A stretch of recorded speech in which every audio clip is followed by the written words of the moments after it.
দিন শেষে সমন্বয়ক যারা নিজেদেরকে সমন্বয়ক বলছে তারা ছাত্র। তো আমার কাছে মনে হয় যে তারা যেহেতু অলরেডি গভর্নমেন্টে তাদের দুজন আছে, তাদের আসলে এসব বিষয় নিয়ে আর একটু ভাবা উচিত, যেহেতু লড়াইটা তারা সামনে থেকে নেতৃত্ব দিয়েছেন। তো যে হুম। বিশৃঙ্খলা গুলো হচ্ছে এখন এই আন্দোলনের কনসিকুয়েন্সেসে, তো এইটার দায়িত্ব তাদেরকে নিতে হবে। এবং এই একদমই তাই। জিনিসটা কিভাবে একটা কন্ট্রোলিং একটা মানে কন্ট্রোলের মধ্যে আসতে পারে, সেই সিদ্ধান্তটা তাদেরকে নিতে হবে, যেহেতু এটার মূলে তারা ছিল।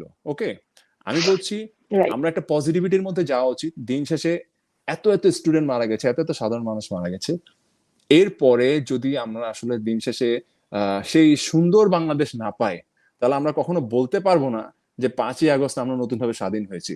আমরা এটা বলতে পারবো যে দল বদল হয়েছে, কিন্তু আমরা সেম জায়গায় পরাধীন রয়ে গেলাম।